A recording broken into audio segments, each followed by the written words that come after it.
The Galactic Council chamber fell silent as Ambassador Vexhi's warning echoed through the crystalline halls. The insectoid diplomat's 4 eyes gleamed with barely contained panic as she addressed the assembled representatives of 67 civilizations. "The Devourers have consumed the Kepler sector," she announced, her voice trembling through the universal translator. 300 star systems. Gone. Not just the planets, not just the life forms. The stars themselves have been drained of their nuclear fire. Murmurs of disbelief rippled through the chamber. The Devourers were legend, a mythical race spoken of in whispers by the oldest civilizations, ancient beings that supposedly fed on stellar energy, leaving behind cold, dead husks where once mighty suns had burned. "Impossible," declared High Admiral Korath of the Voltarian Empire, his scaled face twisted in skepticism. "No technology exists that can drain a star's fusion core. Our greatest weapons can barely scratch a planet's surface. The evidence is undeniable," Vexhi replied, activating a holographic display. The chamber darkened as images of the Kepler sector materialized above them. Where bright stars should have shone, only dim red dwarf remnants remained, their light fading to nothing. In the back of the chamber, human ambassador Elena Rodriguez watched in silence. Earth's representative was often overlooked in galactic politics. Humanity was young, having only achieved faster-than-light travel 3 decades ago.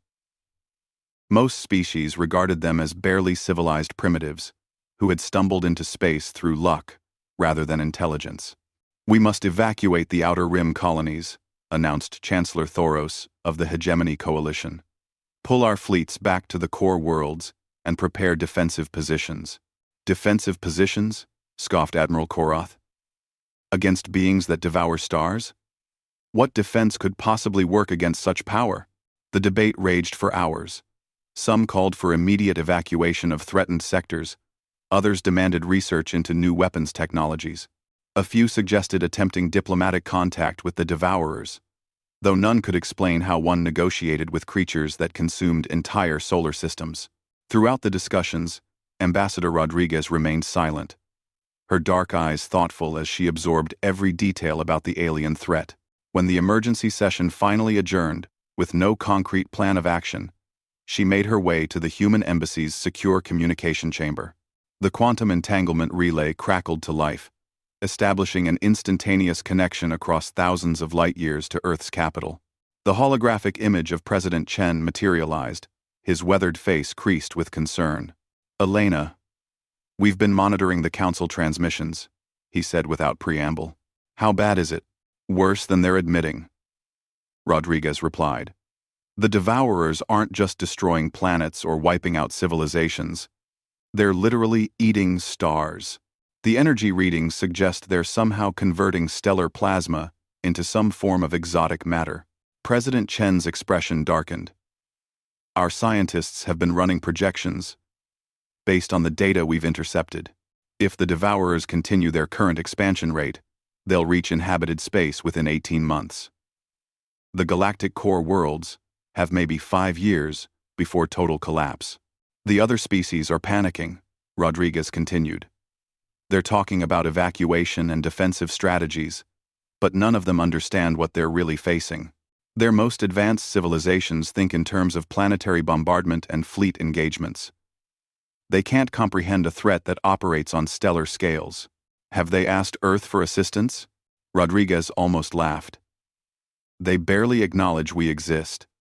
To them, we're technological infants who got lucky with FTL drives.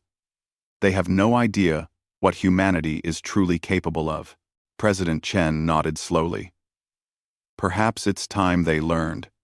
Are you certain the Council communication channels are secure?" "As secure as they can be with alien technology," Rodriguez confirmed. "But sir, if we reveal the arsenal now, there's no going back. The galactic balance of power will shift permanently. The galactic balance is about to become irrelevant if we don't act," Chen replied grimly. "The Devourers won't stop with alien civilizations. They'll come for Sol eventually. And Elena, our preliminary analysis suggests they're not just consuming stellar energy randomly. There's a pattern to their attacks. And Rodriguez leaned forward, intrigued despite her concern. What kind of pattern? They're specifically targeting G-type stars. Yellow main sequence stars like our Sun. Whatever they're harvesting from stellar cores, they seem to prefer the specific nuclear fusion processes found in stars similar to Sol. The implications hit Rodriguez like a physical blow. They're coming for Earth. 1. Eventually, yes. Which is why Project Helios is being accelerated. Admiral Harrison estimates the first units will be ready for deployment within 6 weeks. Rodriguez felt a chill despite the embassy's comfortable temperature. Project Helios was humanity's most closely guarded secret, a technological achievement that would revolutionize warfare on a galactic scale. For 3 centuries, humanity had deliberately portrayed themselves as technologically inferior to their alien neighbors, while secretly developing weapons systems that operated on principles none of the galactic civilizations had even theorized. Sir, the risks of exposure are enormous, she cautioned. If the other species learn what we've been hiding, they'll unite against us. The technological gap will terrify them. They're already terrified, Chen pointed out. The difference is that their current fear might motivate them to work with us, rather than against us. Elena, I'm authorizing you to begin preliminary discussions with select council members. Start with species that have the most to lose, from devourer expansion. Which approach should I take? Subtle at first, suggest that Earth might have some unconventional defensive strategies worth exploring. Don't mention the arsenal directly until we know which species can be trusted. But Elena, if the situation deteriorates further, I want you prepared to reveal everything. The connection terminated, leaving Rodriguez alone with her thoughts. She moved to the embassy's observation deck and gazed out at the bustling activity of the council station. Hundreds of alien vessels moved through the traffic patterns, representing the pinnacle of galactic civilization's technological achievement. Massive dreadnoughts, bristling with plasma cannons and antimatter torpedoes. Sleek cruisers equipped with shields that could withstand direct hits from stellar flares. Research vessels carrying computers capable of modeling entire planetary ecosystems. All of it would be useless against the devourers, but hidden in scattered facilities throughout human space, protected by layers of deception and misdirection that had fooled galactic intelligence services for generations, lay humanity's true technological legacy. Machines that could reshape matter at the quantum level. Weapons that drew power directly from dimensional rifts. And most importantly, the crown jewel of human engineering, devices capable of igniting artificial stars from raw matter. If the galaxy's civilizations had known the truth about human capabilities, they would have either worshipped humanity as gods or united to destroy Earth before it could threaten their supremacy. Instead, they saw humans as useful junior partners, technologically primitive, but useful for manual labor and basic resource extraction.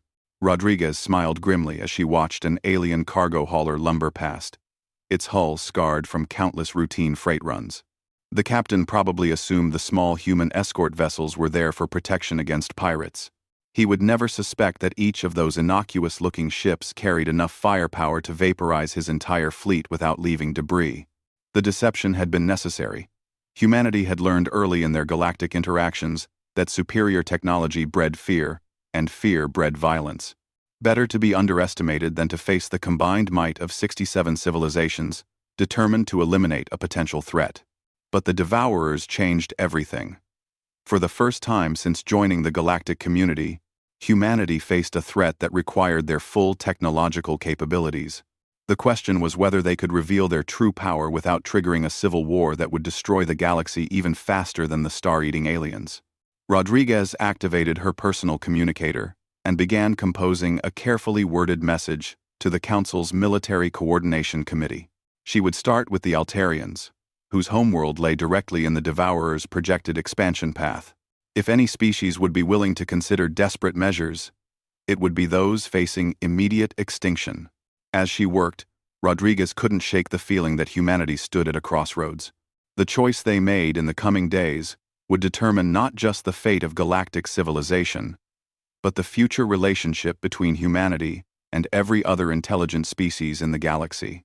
Outside the observation port, the stars continued their ancient dance, unaware that some of their distant cousins had already been consumed by an incomprehensible hunger. Soon, humanity would have to decide whether to remain hidden in the shadows or step forward as the galaxy's unlikely saviors, armed with weapons that could forge new suns from the void itself. Commander Zara Chen stood on the bridge of the UES Prometheus, watching as her engineering teams made final preparations for humanity's most audacious military operation in galactic history. Through the reinforced viewing ports, she could see the massive construction arrays of the Titan shipyard, hidden deep within the asteroid belt of a seemingly uninhabited system. The Prometheus itself was a marvel of human engineering that no alien civilization had ever seen. From the outside, it appeared to be a standard heavy cruiser, indistinguishable from the vessels humanity used for routine patrol duties. But beneath its conventional hull lay technology that represented 3 centuries of secret research and development. "Final systems check complete, Commander," reported her chief engineer, Lieutenant Marcus Torres. "Stellar Forge 1 is ready for deployment. Quantum resonance chambers are stable. Antimatter containment is optimal, and dimensional interface arrays are responding within normal parameters." Chen nodded, though her expression remained tense. The Stellar Forge was humanity's answer to the Devourer threat, a weapon system so advanced that it bordered on the incomprehensible. Where alien civilizations thought in terms of destroying planets or fleets, humans had learned to think in terms of creating and manipulating stellar objects themselves. "Communications. Any word from the Altarian fleet?" "Admiral Kethron confirms his ships are holding position at the designated coordinates," replied Communications Officer Sarah Kim. "He sounds nervous, Commander." Quote, "Safe rumination." Quote, "I don't think he really believes what Ambassador Rodriguez told him about our capabilities." Chen couldn't blame the Altarian admiral for his skepticism. Even she sometimes found it difficult to believe what humanity had accomplished in secret. The official story was that Earth had developed faster than light travel through a combination of luck and stolen alien technology. The truth was that human scientists had achieved breakthroughs in physics that made most alien theories look like primitive guesswork. It had started with the discovery of zero-point energy manipulation in the early 22nd century.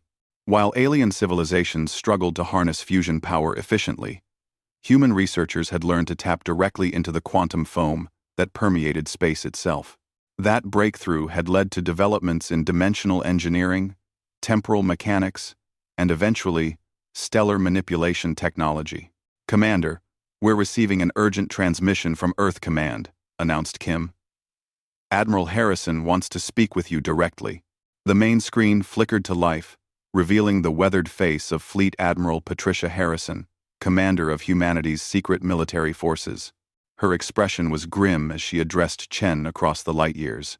"Commander, we've just received disturbing intelligence from our deep space monitoring stations. The Devourer advance has accelerated significantly. They've consumed another 40 star systems in the past week alone." Chen felt her stomach tighten. "That's 3 times their previous rate of expansion." "Exactly. Our xenobiologists believe they may be entering some kind of feeding frenzy. The more stellar energy they consume, the faster they can process new targets. At this rate, they'll reach the galactic core worlds within months, not years." "What about the Kepler survivors? Any new intelligence on Devourer capabilities?" Harrison's expression darkened further. "That's the other reason I'm calling. We finally made contact with a refugee ship that escaped the initial assault. Commander, the Devourers aren't just consuming stellar energy, they're using it to reproduce." The implications hit Chen like a physical blow. "They're converting stellar mass into new Devourer entities?" "That's our best assessment. Each consumed star appears to spawn between 3 and 5 new Devourers. What started as a single entity or small group has already become a swarm numbering in the thousands." Chen stared at the tactical display showing devourer expansion patterns. Red zones indicated consumed systems. Yellow showed projected targets. And green represented supposedly safe areas. But if the aliens were reproducing exponentially, nowhere in the galaxy would remain safe for long. Admiral, has the Galactic Council been informed of this development? Ambassador Rodriguez is briefing selected members as we speak. But Chen, most of the alien civilizations are already in full panic mode. Their fleets are retreating to core worlds, and several species have begun evacuating entire sectors. They're abandoning the outer rim to save themselves, which means the devourers will have unrestricted access to hundreds of additional star systems, Chen realized. Every abandoned system feeds their expansion, precisely, which is why Operation Helios has been moved to immediate implementation. You have authorization to demonstrate the Stellar Forge to Admiral Kethran and his fleet. Show them what humanity can do when we stop pretending to be primitive. Chen took a deep breath. Once they revealed the Stellar Forge, there would be no hiding humanity's true technological capabilities. The alien civilizations would have to decide whether to accept human leadership in the fight against the Devourers or unite against Earth as an even greater threat. Understood, Admiral. We'll begin the demonstration within the hour.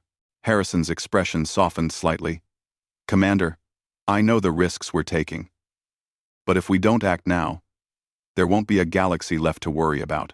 The Devourers won't stop until every star has been consumed. The transmission ended, leaving Chen alone with the weight of humanity's future on her shoulders. She turned to address her bridge crew, noting the mixture of excitement and apprehension on their faces. Every officer aboard the Prometheus knew they were about to change the course of galactic history. All stations, prepare for Stellar Forge deployment. Engineering, bring the quantum resonance chambers to full power. Navigation, set course for the demonstration coordinates. Communications, inform Admiral Kethran that we're beginning the operation. The Prometheus began moving through space with deceptive calm, its conventional engines providing thrust while its true propulsion system remained hidden. The dimensional fold drive could have transported the ship instantly to any point in the galaxy, but revealing such technology too quickly might overwhelm their alien allies. On the main screen, the Altarian fleet became visible as a cluster of gleaming silver vessels arranged in defensive formation. Admiral Kethran's flagship was an impressive sight, a 2-kilometer-long dreadnought bristling with plasma cannon batteries and quantum torpedo launchers. To alien eyes, it represented the pinnacle of military technology. To Chen, it looked like an antique. Commander, Admiral Kethran is requesting permission to come aboard, reported Kim. He wants to observe the demonstration from our bridge. Chen considered the request. Allowing an alien observer onto a human vessel would reveal some of their technological secrets, but it might also help convince the Altarians that humanity was worth trusting as an ally. Permission granted. Have him transported directly to the bridge. Moments later, the air shimmered as the Prometheus's teleportation system activated. Admiral Kethran materialized on the bridge, his reptilian features showing obvious surprise at the advanced technology. The Altarians had crude matter transporters, but nothing approaching the precision and range of human systems. Welcome aboard, Admiral. Chen greeted him formally. I hope you're prepared for what you're about to witness. Kethran's golden eyes studied the bridge environment with obvious fascination.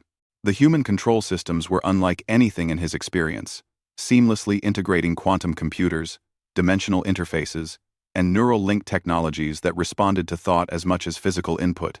Commander Chen, I must confess that Ambassador Rodriguez's claims seemed impossible when first presented to our military council. No species in the galaxy possesses technology capable of creating stellar objects. No alien species, Chen corrected gently. Humanity has been developing in isolation for longer than most of our galactic neighbors realize. On the main screen, their destination came into view, an empty region of space containing only scattered asteroids and cosmic debris. To untrained eyes, it appeared to be nothing more than a lifeless void between star systems. Target area secured, announced Torres from his engineering station. All civilian traffic has been cleared from a 50-light-year radius.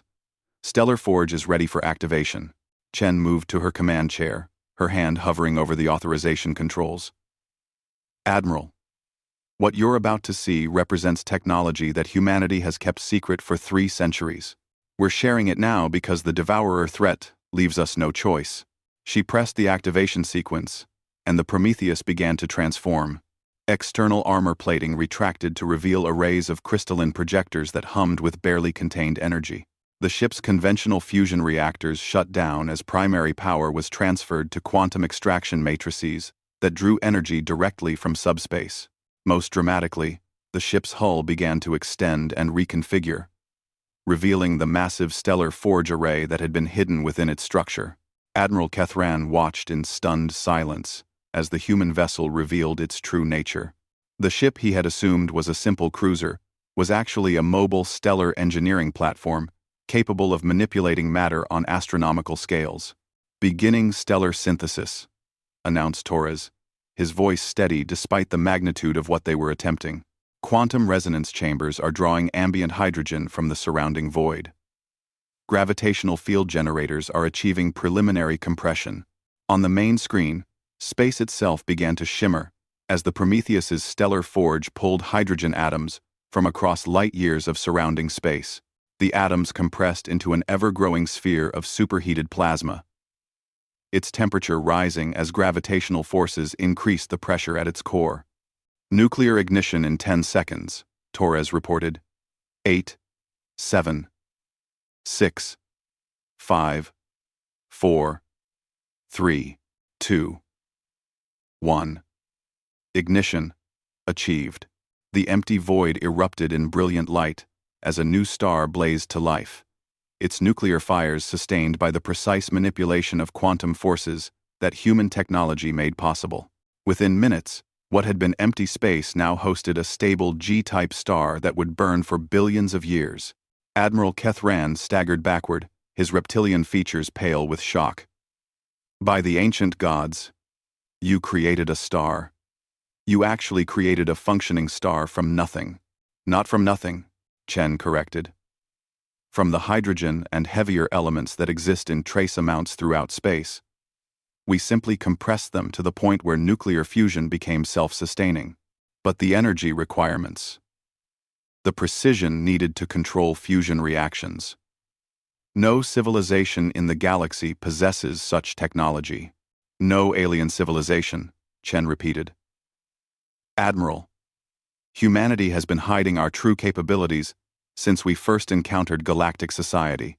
We learned early that superior technology breeds fear, and fear breeds violence. Better to be underestimated than to face a coalition of 67 civilizations determined to destroy us." Kethran's golden eyes studied the newly born star with a mixture of awe and growing understanding. "You can create stars, which means you can also destroy them. If necessary," Chen confirmed.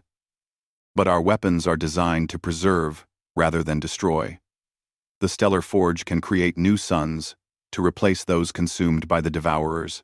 More importantly, we can establish energy patterns that the Devourers cannot absorb. You have a way to fight them?" Chen's smile held both confidence and grim determination. "Admiral, humanity has spent centuries preparing for threats that other species cannot imagine.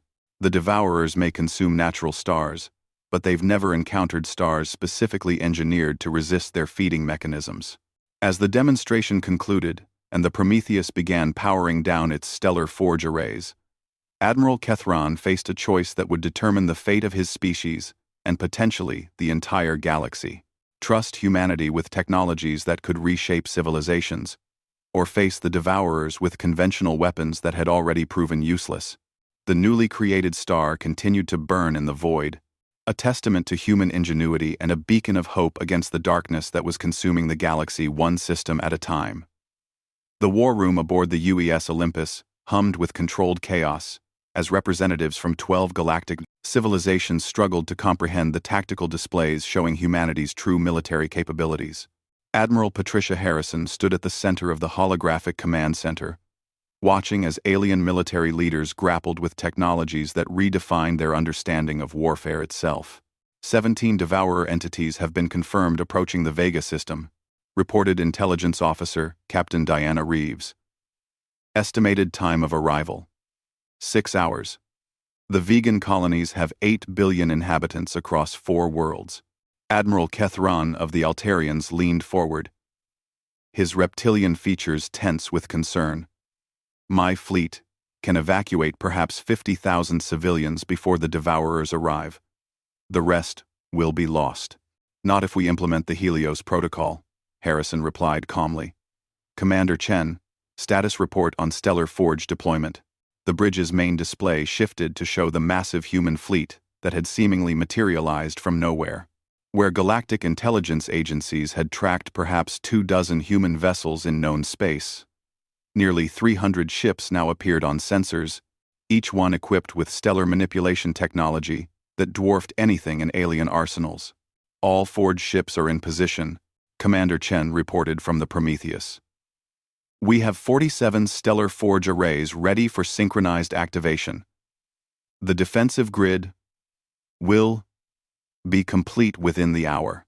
General Thurok of the Coraxian Empire slammed a massive fist against the tactical console, his ursine features twisted in frustration.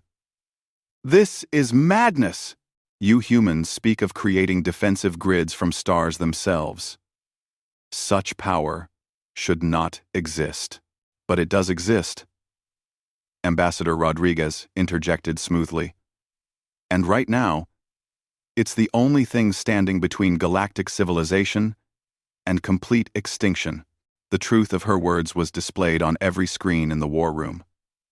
Red indicators showed the expanding Devourer presence, which had accelerated beyond all projections. In the past month alone, over 200 star systems had been consumed, their stellar energy converted into an ever-growing swarm of the cosmic predators. Explain this Helios Protocol, demanded Chancellor Vorth of the Hegemony Coalition. If humans possess such weapons, why have you hidden them until now? Harrison activated a new holographic display, showing a detailed schematic of human stellar engineering technology. 300 years ago, when humanity first achieved faster-than-light travel, we encountered the ruins of the progenitor civilization in the Proxima Centauri system. The alien representatives leaned forward with obvious interest. The progenitors were mythical beings spoken of in the oldest galactic records, an ancient race that had supposedly transcended physical existence long before current civilizations had evolved. The progenitor archives contained technological specifications that our scientists spent centuries learning to understand, Harrison continued. They had faced a threat similar to the Devourers in their time. Their solution was to develop technology capable of creating and modifying stellar objects as weapons of war. You based your entire technological development on alien artifacts? Asked Admiral Zephyros of the Stellar Federation. We improved upon their designs, Harrison corrected. The progenitors could manipulate existing stars, but they couldn't create new ones from raw matter. Human engineering advanced their concepts by several orders of magnitude. Captain Reeves stepped forward with a new tactical update. Admiral, the Devourers have accelerated their approach to the Vega system. New estimates show arrival in 4 hours, not 6. They appear to be responding to the energy signatures of our stellar forges. They're learning, Rodriguez observed grimly. The Devourers are adapting their tactics based on our activities, which is why we need to end this threat permanently, Harrison declared. General Thurok, I need to know right now whether the Coraxian Empire will support the Helios Protocol. Your industrial capacity is essential for manufacturing additional stellar forges. The massive alien military leader studied the tactical displays with obvious reluctance. If we agree to this alliance, what guarantees do we have that humanity won't use these weapons against us once the Devourer threat is eliminated? You have the same guarantee that humanity has always had, Ambassador Rodriguez replied. Mutual assured destruction. If we wanted to conquer the galaxy, we could have done so centuries ago. We chose coexistence instead. Admiral Kethran's voice carried weight as he addressed his fellow alien commanders. I have witnessed human technology in action. They created a functional star from empty space in less than 30 minutes. If they wished us harm, we would already be extinct. The war room fell silent as the implications sank in. Not only did humanity possess the power to defend against the Devourers, they had possessed galaxy-conquering capabilities for generations, while choosing to remain hidden rather than dominate their neighbors. The Altarian Republic pledges full support to the Helios Protocol, Kethran announced formally. Our fleets will follow human tactical coordination. One by one, the other alien representatives made similar declarations, though General Thurok's agreement came with obvious reluctance. The massive coalition that formed represented over 3 trillion sentient beings across hundreds of worlds. Communications. Patch me through to all coalition forces, Harrison ordered. It's time to reveal humanity's final secret. The command center's main screen flickered as the transmission began, reaching military commanders throughout the galaxy. Harrison's image appeared on thousands of alien vessels as she prepared to announce the most significant military operation in galactic history. This is Admiral Harrison of Earth Command addressing all coalition forces. You are about to witness the deployment of humanity's stellar warfare capabilities.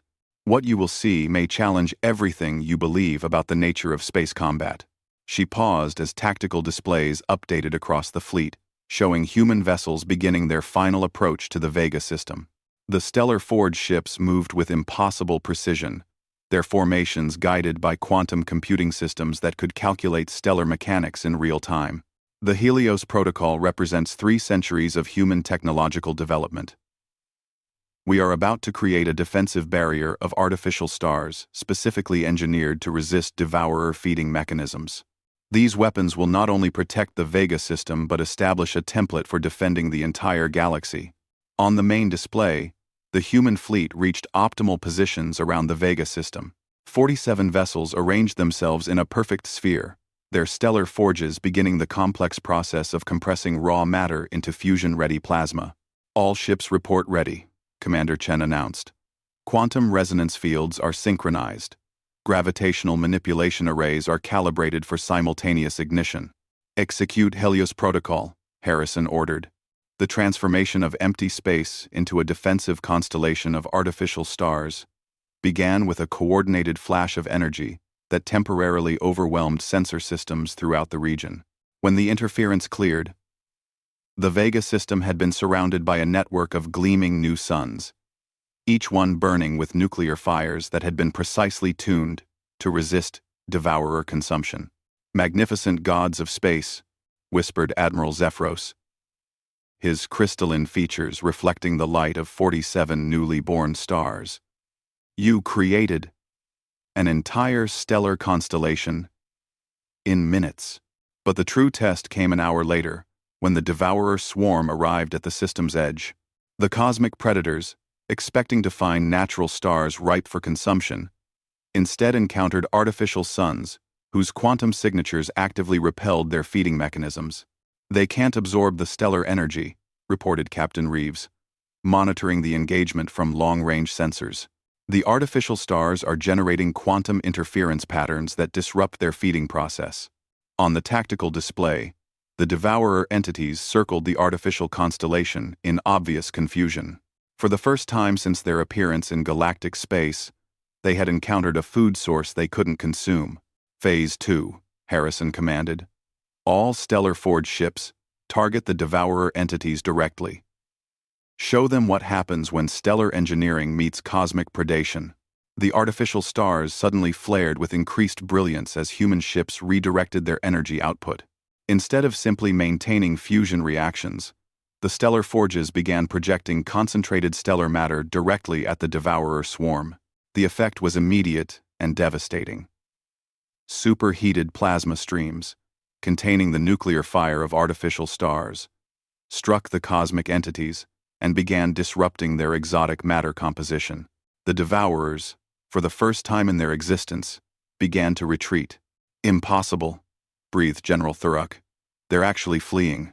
The artificial stellar matter is poisonous to their feeding mechanisms, explained Commander Chen. Instead of providing energy, it disrupts their quantum coherence patterns. Essentially, We've weaponized the very substance they consume. Across the galaxy, similar battles began as human stellar forge fleets moved to protect threatened systems. The tide of war turned in a matter of weeks as humanity revealed the full scope of their hidden arsenal. Not just ship-based weapons, but massive orbital platforms capable of creating entire star clusters, mobile bases that could relocate stellar objects across galactic distances, and most impressively, terraform devices that could create habitable worlds around artificial stars in mere months. The galactic civilizations that had viewed humanity as primitive newcomers found themselves protected by technologies that seemed indistinguishable from magic. Ancient species, with millions of years of history, watched in amazement as 3-century-old human engineering solved problems their greatest scientists had declared impossible. But perhaps the most remarkable aspect of humanity's revelation was their continued commitment to cooperation rather than domination. Instead of using their overwhelming technological superiority to establish an empire, humans shared their stellar engineering knowledge with allied civilizations and established joint research programs to improve galactic defensive capabilities. The war against the Devourers concluded 6 months later, when the last cosmic entity was destroyed by a concentrated barrage from a human stellar engineering platform the size of a small moon. The galaxy was saved, but the political landscape had been permanently transformed. In the aftermath, as refugee populations returned to newly created star systems and galactic civilization began rebuilding, one question dominated diplomatic discussions. What other secrets might humanity be hiding in the depths of space? The species that had pretended to be primitive for 3 centuries had proven themselves to be the galaxy's unlikely saviors, armed with weapons that could forge stars from the void itself. The age of human concealment was over. The age of human leadership had begun, whether the galaxy was ready for it or not.